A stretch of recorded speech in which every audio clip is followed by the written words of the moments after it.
Queridos e amados do Senhor, hoje quero falar sobre um tema que tem preocupado muitas pessoas, que é sobre o perdão. Como perdoar? Quando perdoar? Então, a primeira lição que Jesus tentou nos ensinar sobre o perdão está escrita em Mateus 6, verso 15, que diz assim: se porém não perdoardes aos homens, tampouco vosso Pai Celestial perdoará as vossas ofensas. Pedro também ficou preocupado com esse tema. Mateus capítulo 18, verso 21 e 22, conta-nos o seguinte: então Pedro, aproximando dele, perguntou: Senhor, até quantas vezes pecará o meu irmão contra mim e eu hei de perdoar? Até 7? Jesus respondeu-lhe: não digo até 7, mas até 70 vezes 7. Naquele tempo de Jesus, os rabinos limitavam o perdão até 3 ofensas. Pedro pensou em estender até 7, o número da perfeição, mas Cristo ensinou que nunca devemos nos cansar de perdoar. Como nós devemos tratar aqueles que nos prejudicam e por quê? O texto de Lucas capítulo 17, verso 3, nos responde: tendo cuidado de vós mesmo, que se teu irmão pecar, repreende, e se ele arrepender, perdoa-lhe. E Gálatas 6, verso 1 diz o seguinte: irmãos, se algum homem chegar a ser surpreendido em algum delito, vós que sois espirituais, corrigi o tal com espírito de mansidão, e olha por ti mesmo, para que tu também não seja tentado. Aqui, não apenas 7 vezes, mas até 70 vezes 7, com a mesma frequência que Deus perdoa a mim e a você. E na parábola dos devedores,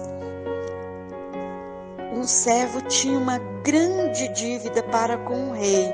Essa história se encontra em Mateus capítulo 18, verso 23 a 25, que diz o seguinte: por isso o reino do céu é comparado a um rei que quis tomar as contas com seu servo, e tendo começado a tomá-la, foi-lhe apresentado um que devia 10.000 talentos.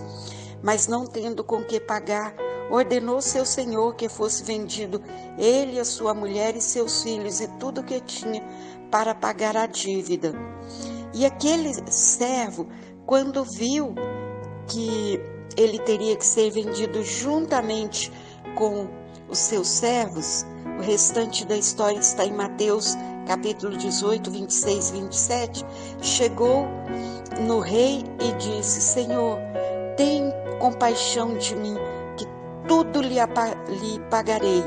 E o rei, movido de íntima compaixão, perdoou aquele servo. E aquele servo tinha alguém que também lhe devia uma dívida. Devia-lhe uma dívida. Essa história continua no verso 28 a 30. Saindo, porém, aquele servo encontrou um dos seus conservos que lhe devia 100 denários. Note aqui a diferença de 10.000 para 100 denários. E segurando, sufocava, dizendo: paga-me o que deves. Então o seu companheiro, caindo-lhe aos pés, rogava, dizendo: tem compaixão de mim e eu lhe pagarei. Ele, porém, não quis. Antes foi encerrá-lo na prisão até que pagasse a dívida. Nessa parábola aqui, quando o devedor pediu um adiantamento com a promessa: ser paciente comigo, eu tudo pagarei, a sentença foi cancelada e a dívida foi anulada. Em seguida foi-lhe dado a oportunidade de evitar o rei que lhe perdoara. Mas ao sair encontrou aquele conservo que lhe devia uma pequena quantia. Ele mesmo tivera a grande dívida de 10.000 talentos perdoada. E aquele conservo devia apenas 100 denários. Mas aquele homem não tratou com a mesma compaixão que foi tratado. O seu devedor lhe fez uma súplica igual à que ele fez, mas aquele homem fez totalmente o contrário. A misericórdia demonstrada para com ele pelo rei não foi exercida. Irmãos, quantas vezes nós não fazemos o mesmo? Nós somos perdoados por Deus a cada dia, todos os dias, a cada dia, mas às vezes nós não perdoamos o nosso semelhante que fez alguma coisa conosco. Às vezes nós fazemos coisas tão grandes para Deus, mas não perdoamos as pequenas coisas que o nosso irmão, nosso amigo faz conosco. E aqui, na meditação matinal, Filhos e Filhas de Deus, diz assim: por mais dolorosa que seja a ferida feita em nosso coração, não devemos guardar queixa ou lamentar contra as coisas que nosso irmão faz conosco, mas da mesma maneira que nós fomos perdoados por Deus, cada um perdoe as ofensas. Devemos perdoar aqueles que nos fazem mal. Que ternura e misericórdia revelada para conosco na nossa vida precisa também agora ser manifestada ao nosso semelhante.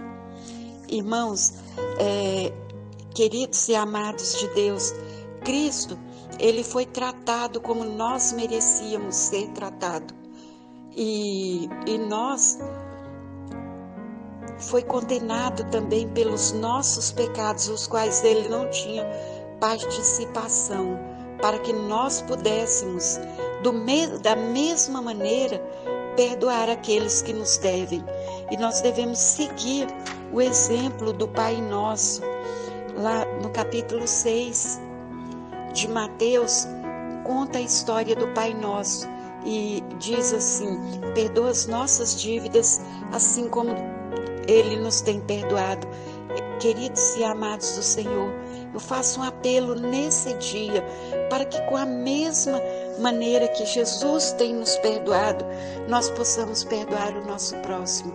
Se nós queremos herdar o céu, se nós queremos sermos perdoados, devemos perdoar o nosso semelhante da mesma maneira que Deus nos perdoa. Eu desejo, queridos e amados do Senhor, que nesse dia você reflita naquelas pequenas falhas ou mesmo nas grandes que o próximo tem cometido com você. Do mesmo jeito que você ora ao Pai Nosso, você perdoa, porque Deus nos perdoou, Ele nos ama e nós também devemos manifestar esse mesmo amor com o nosso próximo. Estou fazendo essa mensagem de madrugada, jejuando e orando, para que Deus toque no seu coração, para que você perdoa, você vai sentir uma paz. Existe um grande escritor chamado Augusto Cury que diz o seguinte: perdoar faz bem mais para você do que para a pessoa que foi perdoada. Perdoe para que você possa sentir bem com você mesmo e que o Senhor tenha misericórdia de você, que nesse dia você libere perdão, que você sinta livre, que você passe a ter um novo contato com Deus. Esse é meu desejo e minha oração para você. Papai do céu abençoa você na sua nova jornada de libertação e perdão. Amém.